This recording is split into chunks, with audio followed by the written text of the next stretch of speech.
Hello everybody, it's Harry here from STC Education.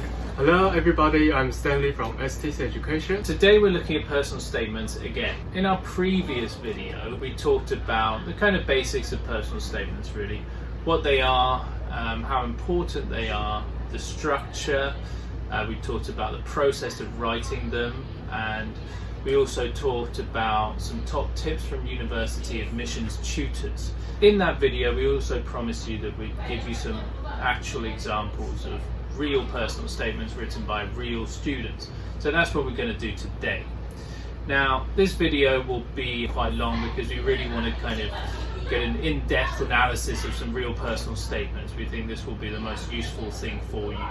Okay. In the last video, we talked about the structure of personal statement. We discussed that normally there's about 4 different paragraphs. It doesn't have to necessarily stick to that precise structure, but we definitely like to say there should be kind of 4 sections. So we have the first section, which is about why you want to study this subject at university. The second section should be about your academic background, your academic interests.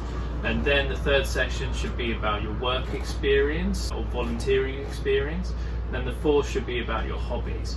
So what we're going to do today is basically look at different paragraphs. So first we're going to look at the first paragraph, so why you want to study this subject, and then we're going to show you 2 examples to compare. So we have the first paragraph. Academically, I've always been a very determined and studious individual, hence why I knew that a degree at university would be the definite next step. I have a broad interest in many subject areas, yet feel drawn towards a law or business-orientated degree.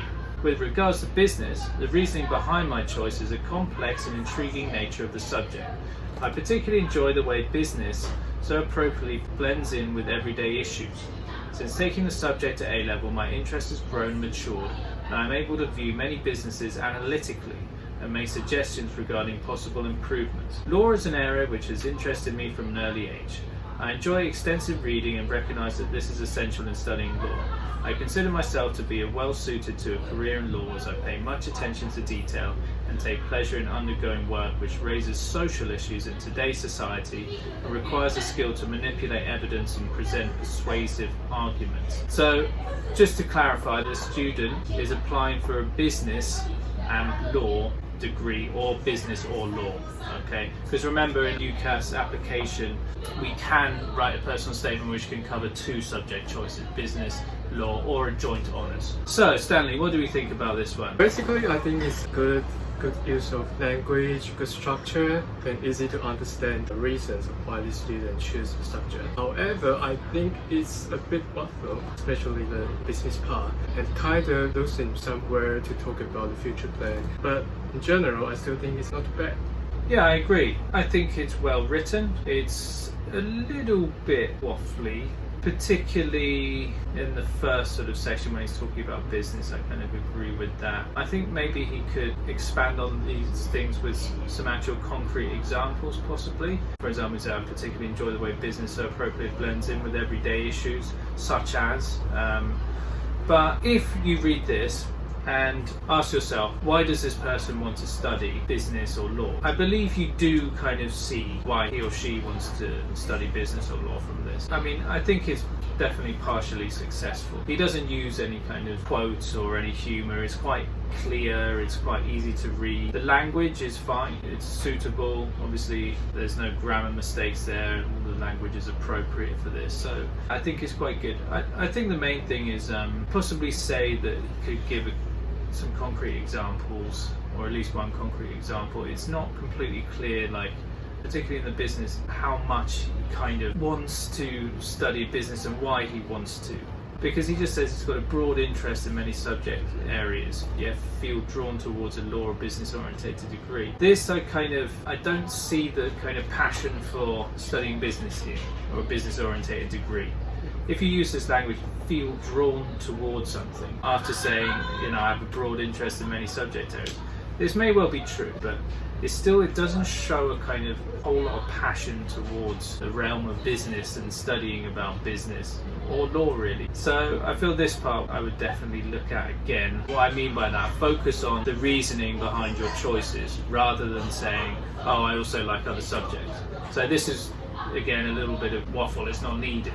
So this I would definitely make a change here. Regarding the future, I think it talks a little bit there, but possibly not quite enough. I mean, to be well suited to a career in law, maybe you could talk about which parts of law they're interested in, but this could come in a later paragraph, to be honest. Let's look at next example. Only the very weak-minded refuse to be influenced by literature and poetry. Cassandra Clare, Clockwork Angel.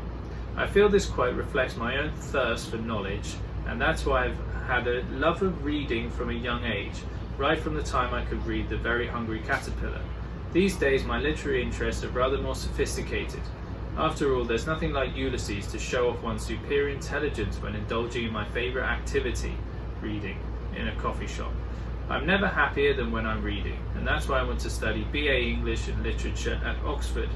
That and the G&D's ice cream, jokes. Oddly enough, it was actually the film 10 Things I Hate About You that made me decide for sure that I wanted to study English. So, slightly different tone there. So what do you think, Stanley? To be honest, I don't very enjoy reading. You know, it gives us like an unlikable tone. Use your own word, use your own voice. Beware of using quotes and joke, as we say in the last video. Especially if you're not a native speaker. Do not pretend everyone will know your humor, your sense of humor. And try to focus on the academic side or learning background in this part to support your reason. I think your last point, Stanley, is completely correct. You know, focus on the academic things. Your reasons for studying this, according to this first statement, is because you like reading. Reading makes you happy. This is not really, I mean, it shows you like reading, but it doesn't show you why you particularly are suitable and why you have passion to study BA English Language and Literature at Oxford just because you love reading. And the books that you do quote include The Very Hungry Caterpillar, which is a children's book, so you definitely want to do that. And how it makes you feel, according to this person, is show that you have superior intelligence in a coffee shop, so to show off. The good part, I agree, it does give some examples of books that you've read, but kind of the wrong examples, but concrete examples are always a good thing. Can tell he's kind of passionate in a way, and what I mean by passionate is that you can see that you can feel the person through the writing. As I said in the last video, personal statements, they do need to show the person. You don't want a kind of very generic personal statement written like it's sort of written by a robot. You know, it should show the person, but it shows too much of the person, and I don't think this person seemed very likable as well, to be completely honest. You know, he seems quite arrogant, and he also doesn't seem very serious about what he's doing. Again, we've got jokes here. This is definitely a bad thing to do, and all the references he's made are kind of used in the wrong way, or they're just simply not suitable. So yeah, quotes as well, as we said in the last video, don't use quotes. And also the biggest mistake you might see on your screens, there are spelling mistakes. T-H-R-I-S-T, this should be thirst rather than thrist. And also, yeah, sometimes there's no space between caterpillar and these. You need to be very careful about spelling, punctuation and grammar. It needs to be perfect. There cannot be any mistakes. Okay, so we've seen two examples for the first paragraph. So if you want to kind of look for something to base your first paragraph on, don't choose the second one, look more at the first one. But remember, the first one does have its issues as well. And also remember, there is no such thing as a perfect personal statement. You know, you will keep editing, go back in, changing things. It will never be 100% perfect, but don't worry, it doesn't need to be. Okay, so the first paragraph is done. Let's talk about the second paragraph. So Stanley, tell us what should be in a second paragraph. Paragraph 2 is where you can, elaborate more about your academic interest, besides, your learning background, to show that you have a real passion to study the subject. For example, you can say that you have read a relevant book or article or have taken some courses that can show you have a strong intent to study the subject. Absolutely. This is where you can show your wider reading. Your, as you said, Stanley, your academic interest. This is where you really need to show that, obviously you've learned things from your A-levels and this part interests you, but also this is a place to really demonstrate that you've done reading and academic activities, so to speak, outside of your normal A-level or IB syllabus. So this is very important. Okay. And also you need to emphasize which parts of the subject particularly interest you. Now, these should also kind of possibly align with your top university on your list, or top 2 universities. Try and align it a little bit to, you know, what they will be teaching, this kind of syllabus of these, your particular subject at these particular universities as well. First example. With enthusiasm comes commitment and a positive work ethic. This would drive me to dive deeper into topics and analyze sources from my chosen modules, questioning everything. I quickly learned that not everything a teacher taught me was so plain and simple, even though it was perceived to be. My ability to examine events through history and play devil's advocate made me eager to do extra reading on critical world-changing events such as the assassination of President John F. Kennedy, 9/11, Nazi Germany, and the rise of communism in Eastern Europe. Ancient history encapsulated me from my very first lesson. The behaviour, the culture, the religions, the architecture all engrossed me. From then on, the ancient world had its grip on me. At the age of 7, I started watching documentaries on Roman emperors and Egyptian pharaohs. My favourite by far is Tutankhamun from the 18th dynasty. Due to studying Latin at GCSE level, I had the amazing opportunity to travel to Rome, where the Roman world was really brought to life for me. The highlight was the city of Pompeii, which was incomprehensible for me to imagine prior to visiting it, but made me view the tragic events that unfolded there for the first time in an emotional sense. Right, what do you think, Stanley? I think, yeah, it's a little bit long, but I think it shows his or her personalities and shows patience and critical ability, and also gives some specific example and show the strong interest on modern history. However, I think he or she didn't mention the specific books or article here. It should be more specific on what you've read or what you have taken in this part, as I say. And also looks a bit waffled, especially in the Egypt part. But in general, I think it's still good. Passionate statement. Yeah, I think it's pretty good. I think the biggest issue here is waffle, to be honest. It just needs an edit. There's too much waffle in it. I mean, at the start it says, with enthusiasm comes commitment and a positive work ethic.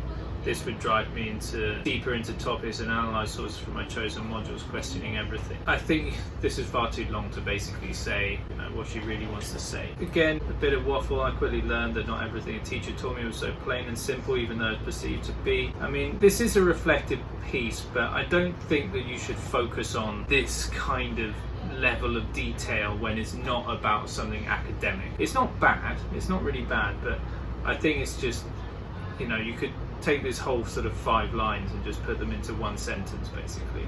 But it does show their kind of passion towards the subject, and it's good that they have examples of the extra reading of topics that they've done, but I think they could possibly, as you said, Stanley, just go a little bit deeper, a little bit more specific. Because just talking about 9/11, Nazi Germany, it also doesn't really show what they've learnt as well, possibly. Reading on a personal statement, you've got 4,000 characters, which is about one side of A4 pretty much. That might seem like quite a lot to some of you, but actually, if it's full of really good writing, concise to points, concise to your background, showing your suitability, your passion, yourself, then you actually haven't got that much space. So you really do need to condense it and focus on the academics. Although it is a personal statement, it's still the chance to show your academic appetite, so how passionate you are, what you study. So they should focus more on these things, the actual wider reading that they've done. But it's not bad, it just needs to be a bit more specific. Yeah, this ancient history part, again, it's kind of a bit waffly. They could condense this into sort of almost half the side. Again, it's sort of saying, at the age of 7, I started watching this. Talk more about your recent academic undertakings. I mean, it's good saying you have a long-standing interest in something, but what they really care about is where you are now academically. Are you reading around your subject now? Not when did you start watching documentaries about, Roman emperors, okay? What are you doing now? What have you been doing for the last 2 years? This is what they care about. So yeah, due to studying Latin at GCSE level, good.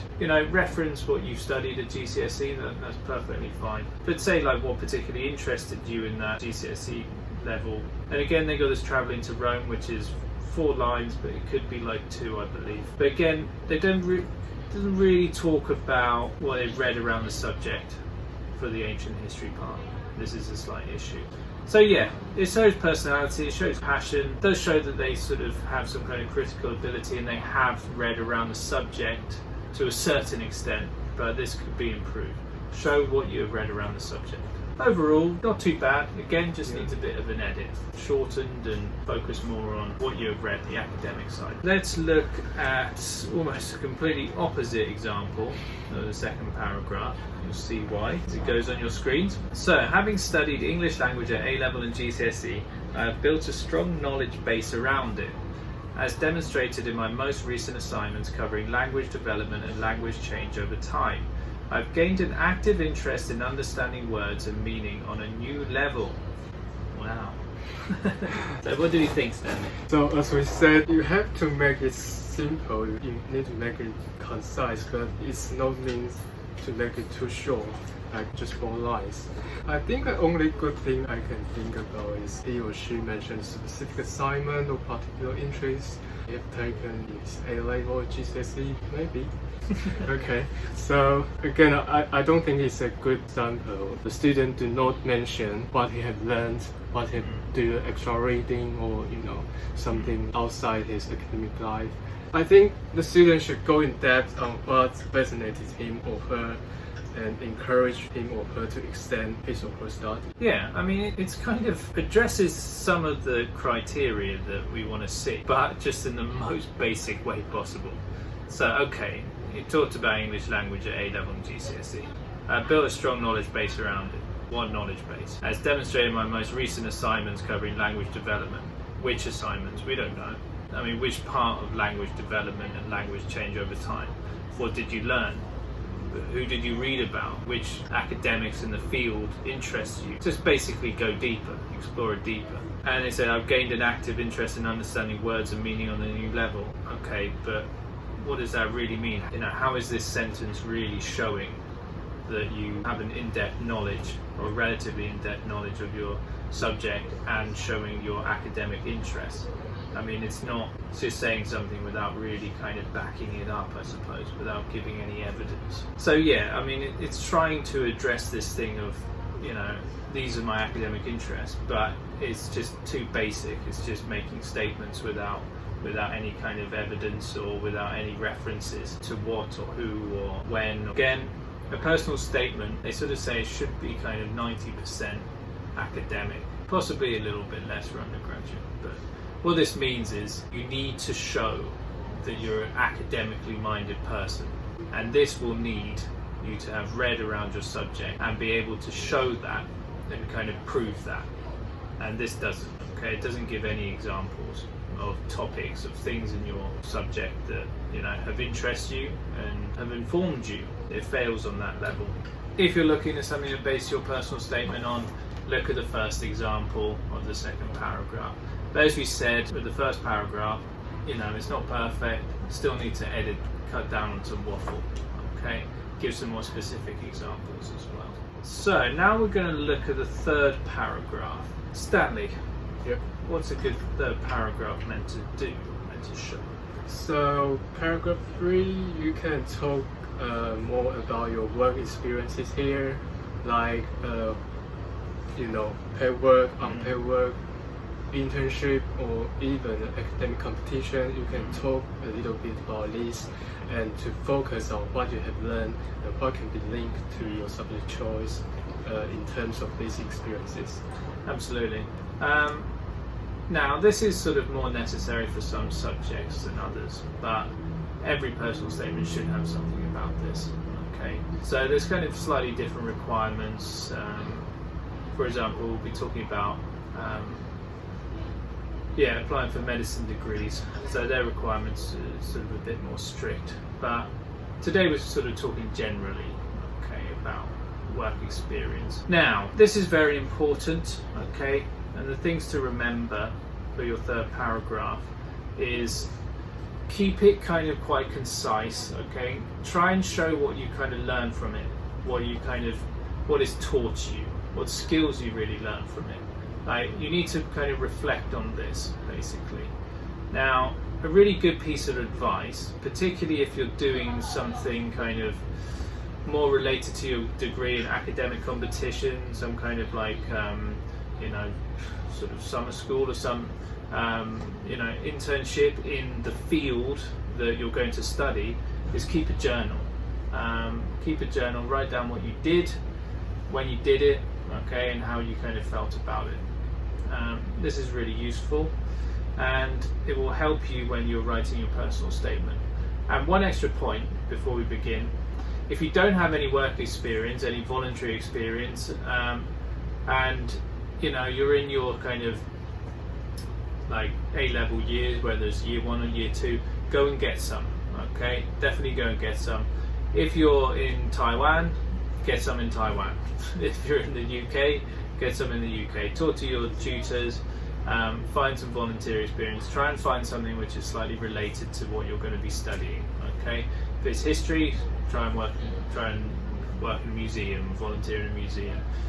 If you're in social care, there's loads of volunteering opportunities with disadvantaged children and such. If you're in medicine, try and shadow a doctor, and so on and so forth. So try and get something which is kind of related to your subject. Okay. However, you can also talk about things which are kind of not completely related to your subject as well. Don't worry, it's not. If you're just talking about general work experience, this is also okay. Right, my work experience is very broad due to a variety of positions I've held in differentiating working environments. My experience working for Royal Worcester and Spode in the Debenhams department store has been the most influential. The unmarket company requires a confident disposition from a sales advisor such as myself, and a proficient memory in order to ensure product knowledge is to an optimum standard. I was also given the responsibility to train a new employee, which displays a high degree of trust my employers have for me. My educational experiences have been of great use to me, from a position of form captain in secondary school to aiding the organisation of mass celebrations in college.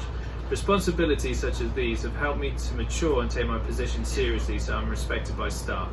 My position of English prefect in Year 11 required a large portion of my time, so I was in charge of aiding the entire English department. My interest in the Italian language has also led me to have an article I wrote regarding the exploitation of women on Italian TV, published in the Italiano newspaper, to which I was very content to have my views expressed. During secondary school, I also attended evening Italian classes, where I was presented with the Student of the Year award due to my excellent standard of work. The class required me to organise my time efficiently, so that other schoolwork did not suffer as a result of my extra GCSE. As a result of all of these classes and my Italian parents, I now speak the language fluently. So, what do we think, Stanley? I think it's used, abounding samples and evaluation to demonstrate the skills or personality here and show that she's active outside classroom. However, I think there's too much information, doesn't it? As I said, be concise and focus on the most important things for you, or the experiences that bring you the most impressive feedback, or the most related experiences. So, do not give professors too much information. They will feel, hard to understand, feel loose in your personal statement and can't find the direction. Absolutely. I believe the content is quite good. They've actually done quite a lot, and you can feel that this person, from reading this, is a very active student, and they really have done things that other students haven't done. So I feel what's really good is they've got a lot of stuff to talk about. Now, they've kind of broken it up into two sections: my work experience and my educational experience. So my work experience, I feel this part, it sounds like, or it reads like what you would see on a CV, and this is not what you're doing.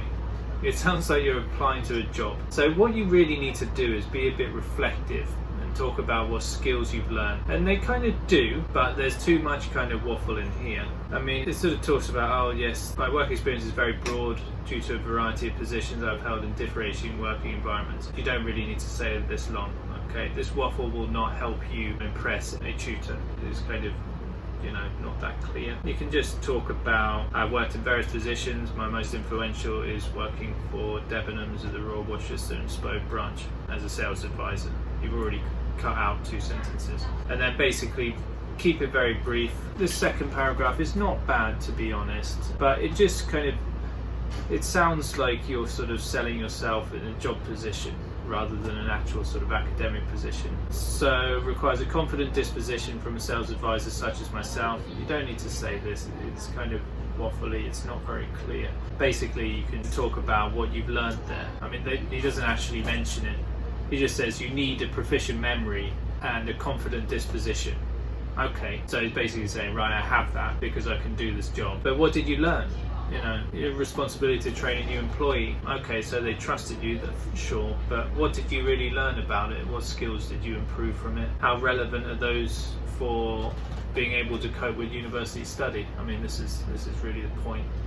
Educational experiences, yeah, they're good. There's a lot in there, but it's much better than the work experience.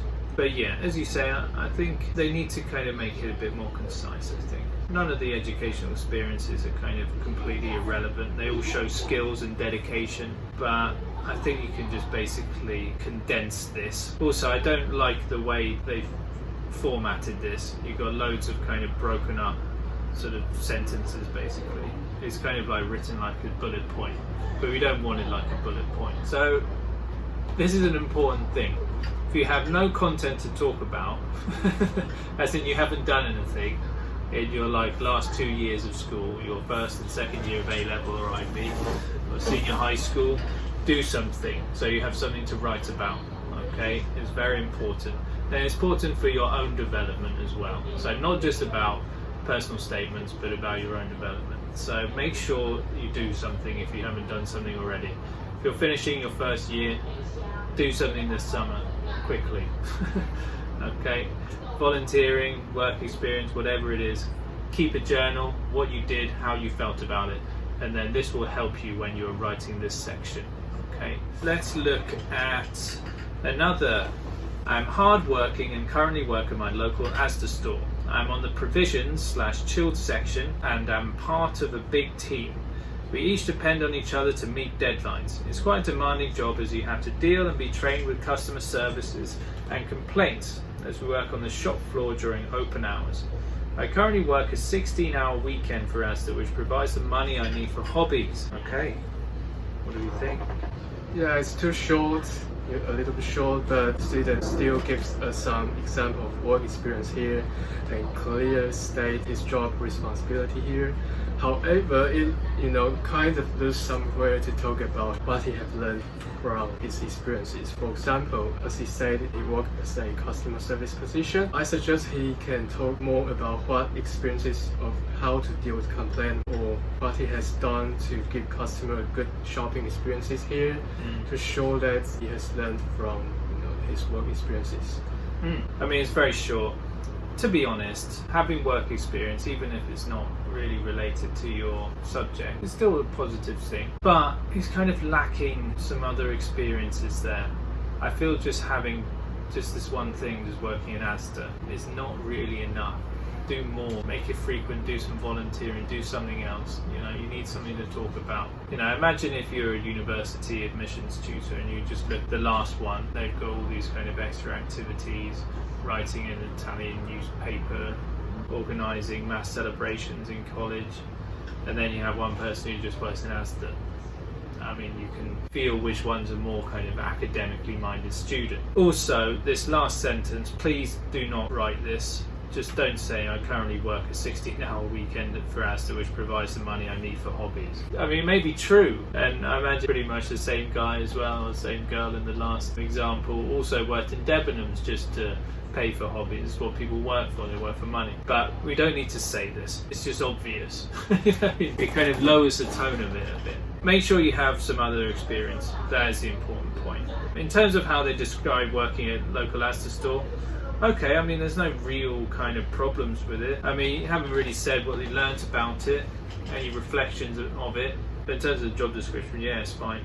But it's not, like, just this alone is not really suitable for this section. You need it much more like the first example in terms of content. So really this section, if I say it's easy, that's not completely true. You won't find it easy. But if you have the experience, and you've written it down, you have notes of it, then you'll find it a lot easier than if you just have one job. The important thing is give yourself things to write about, and then focus on what you've learned and focus on your reflections. And this will be even better if you can get something related to your subject choice. Okay, because for example, this person is studying history at university. You read this, why does this make them suitable for university study of a history degree? It shows that they're kind of possibly a more mature person. They can work with deadlines, but they don't really say that, to be honest. They don't talk about the skills gained. It's just sort of talks about the job description. So focus on what you've learned, focus on what it's taught you, whether that's academically or in terms of personal skills. Okay. Paragraph 4 now, so the last paragraph. Stanley, tell us what paragraph 4 should be. So as I mentioned, paragraph 4, you can talk a little bit about your extracurricular, activities, but keep in mind, just keep it like 10 to 20%. Do not use a have statement to state that you have some kind of you are an active student. Do not do this. Okay, so try to use something that can demonstrate your personality and you have certain kind of skill. And do not just use a very ordinary interest like playing football or watching movies or go out with friends or anything like this. Absolutely. Because as we said in the last video, one of the things that your personal statement should do is show your personality. And this is a great kind of opportunity on the last paragraph here to show your personality through talking about your hobbies. But don't put any boring hobbies. Okay, it needs to be interesting. They need to be interested in you. So let's begin. First example. I also like to swim. I find it quite relaxing and is good exercise. I also love to eat out. Going out for meals with my friends is unrivaled by almost any social gathering, including clubs and pubs. I love sitting around a table talking and joking about with friends while drinking and eating. It's something I try and do at least once a month. Friends are very important to me and I try to be the best friend I can. Okay, Stanley. So yes, the student, really show that he or she have done a lot of extracurricular activities here. But as I said, avoid just saying doing, the very ordinary interests, especially the students that's gathering with friends in pubs or things like this. It's not wise idea to say that you like to drink out with friends on Saturday or Friday night in this piece of professional paper. I mean, this is not suitable at all. Remember, you're applying for a university. You're not applying for some kind of social club. It's not your Facebook profile. This is not an academic section. But remember, you're applying to an academic institution. It's a chance to show yourself off. Put yourself in the best light. Don't make yourself just sound like, like hanging out with friends. But of course, everyone likes hanging out with friends. So this is completely unacceptable, really. Don't focus on your social life. Right then, next one. Sport and leisure also interest me, and during college I decided to use this interest to do charity work for NRIB, where I raised £250 and abseiled 120 foot down Westminster University. I played netball for the Harrow netball team and competed in the OGR UK Games for the Harrow and Wembley team, where I was awarded several trophies and a gold and bronze medal for long jump and javelin. Much better, right, Stanley? Yeah, concise, shows achievement in doing charity work. However, it's kind of, patient in terms of writing. Because, as I said, numerous times, don't just describing the things you have done. Try to explain more on what you have learned, what you have interested about this. Yeah, I like this one. It's very concise. Shows achievement, as you said. Got charity work or specific examples. This is great, and obviously she's a high achiever. But yeah, it doesn't completely show her personality in a way. It doesn't have really any opinions. It's just got facts. So sport and leisure also interest me, and then the rest. This is the only thing she talks about in terms of her own feelings, isn't it? I decided to use this interest to do charity work. Okay, I raised that. I abseiled down this. I played netball. I competed. I was awarded several trophies. Does it show her personality? It shows that she's probably very hardworking, quite talented at netball and also athletics. But I think to sort of show this better, all she needs to do is talk about whether she wants to continue it. This is the thing that you should do if you're sporty or you're interested in societies in your school. Just say you want to carry them on. Carry this on at university and join the netball society, or if you're a keen photographer, you can talk about joining a photography society. So don't just make it just a list of things, okay, and achievements. It's not a CV, okay? You need to show your passion throughout, whether it's an academic passion or passion for your hobbies, okay? Because universities, they like proactive, positive students. I mean, everyone likes proactive and positive people. So, regardless of which paragraph we're talking about, we should be able to see that all the way through in every section. That this person is an active person, they do more than is required, they do further reading, you know, they're passionate about their subject. They find opportunities and take part doing volunteering or working, and they work hard, and also in their hobbies as well. They have talent, or you don't have to be the most talented person, but it's good to have some interest that you've taken somewhere and done something with. Right, there we go. So we covered a lot today. We did do a lot. Yeah. So we really hope it's useful. I mean, if you've got any particular questions, just please write in the comments section below, or send us a message directly. Yeah, I mean, basically good luck with it, because the key to it is really preparation. If you prepare your work experience, you kind of prepared your sort of hobbies, which what I mean by that is that you've already kind of done them, or you're doing them, and you're focusing on a personal statement, like, you know, really from the end or close to the end of your first year, then you'll start to find that it won't be that difficult. But if you leave it to the last moment, if you leave it until the end of your second year, then you will find it much more difficult. So your life during your kind of 2 A-level years should be you should always be thinking about your personal statement, because it is that important. Also, just get it checked a lot. Talk to somebody who knows about it, because some people believe it's not important, but it is very, very important. And don't use a template. That's another thing. If someone says use a template, don't. It's not a good idea, okay? Unless you're applying to not a good university. If you want to go to a good university, write your own personal statement. If you want to go to a very good university, you know, your personal statement needs to be excellent, okay? I think that's about it, Sammy. Okay, yeah. Okay, thank you everybody, and Thank you. See you next time.